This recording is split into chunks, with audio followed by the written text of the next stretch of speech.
안녕하십니까. 자, 이번 시간은 이제 2022년 2차 경찰 공무원 시험 8월 20일 토요일에 있었던 시험의 형사법 기출문제를 한번 우리가 같이 풀어보도록 하겠습니다. 이제 헌법에서도 말씀드렸었지만 2022년 1차에서부터 과목이 완전히 개편이 되면서 이제 주로 우리 경찰, 일종의 경찰이라고 하는 부분, 경찰의 그 직업은 전문직이잖아요. 전문적으로 수사와 관련된 각종 보안 경찰 작용을 행하는 곳이기 때문에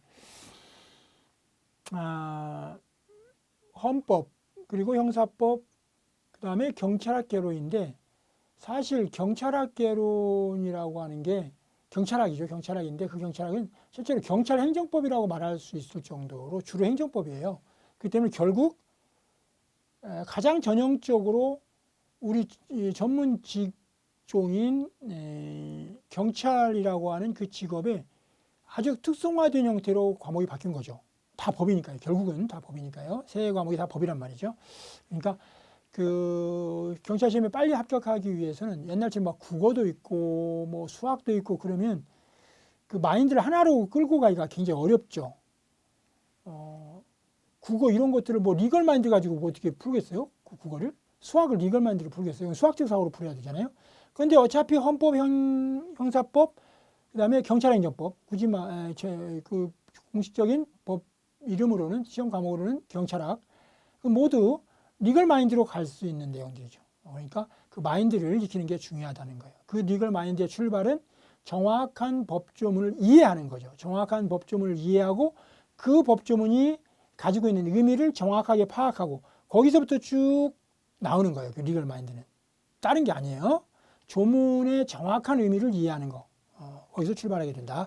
그래서 이제 해설도 그런 조문의 정확한 이해. 그 정확한 이해를 얼마나 정확하게 잘하고 있는가, 잘 이해하고 있는가는 뭘로 확인하냐. 그게 판례예요, 판례. 결국 대법원 판례나 헌법재판소 결정은 모두 조문, 그 법조문을 정확하게 해석한 국가가 공식적으로 그 법조문을 해석한 결과죠. 그 해석한 결과를 가지고 주로 우리가 문제로서 검토하는 거죠. 그러니까 일단 이론으로서의 정확한 법조문 이해, 그 다음에 문제로서의 헌법재판소 결정례와 그 다음에 대법원의 판결례를 가지고 공부를 하게 된다. 이런 얘기입니다. 거기에 중점을 두면서 우리가 진행을 해 가볼게요. 그러니까 문제를 외우려고 하지 마시고 그 문제는 대부분 판례일 것이고 그 판례는 그 법조문을 어떻게 해석하고 있는가, 즉 그 해석의 일정한 규칙을 찾아내는 것이 우리의 노력이고 그리고 그 노력이 일관되게 나타나는 걸 리걸 마인드라고 말한다. 이렇게 해석하시면 되겠습니다. 자, 먼저 형사법 문제, 형법 문제가 대개 26문제, 26문제나 27문제. 그 다음에 이제 28번 이후 또는 27번 이후가 이제 형사 절차법 문제 이렇게 되겠죠. 형사 소송법 문제 이렇게.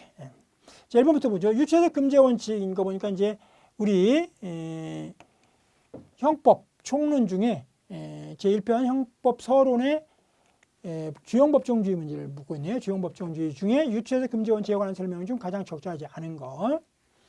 자, 1번 질문. 위법성 조각 사유처럼. 위법성 조각 사유는 넓을수록 우리한테 좋은 거죠. 그죠? 행위자에게. 그래서 위법성 조각 사유를 줄여버리면 위법성이 조각되는 게 줄어드니까 그만큼 범죄 성립이 더 커지니까 행위자에게는 불리하겠죠. 자, 위법성 조각 사유처럼 피고인에게 유리한 규정의 범위를 제한적으로 유추 적용하게 되면 행위자의 가벌성의 범위는 어떻게 되겠어요? 당연히 확대되겠죠. 위법성이 조금밖에 조각되지 않으니까. 그죠? 그걸 제한적으로 해석하면요. 가능한 물론 의미를 넘어 범죄 구성 요건을 유추 적용하는 것 같은 결과 처리되어 허용될 수 없다. 맞고요.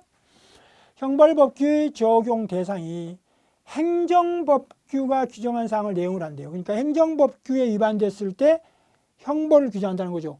건축법은 형벌법규예요. 행정법규예요. 건축법은 행정법규죠. 근데 건축법에 위반 행위를 하면 형벌을 가한다는 거죠. 그러면 그건 형벌법규가 되는 거예요.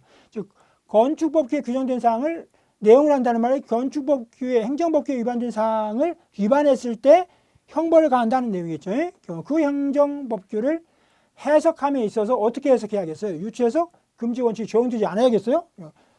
건축법 해석해서 건축법 위반 행위를 할 때 징역 3년을 처한다고 할 때 그 위반 행위로 막 공주처럼 늘어내야겠어요? 적용해야겠죠. 그때도 적용해야 될 거예요.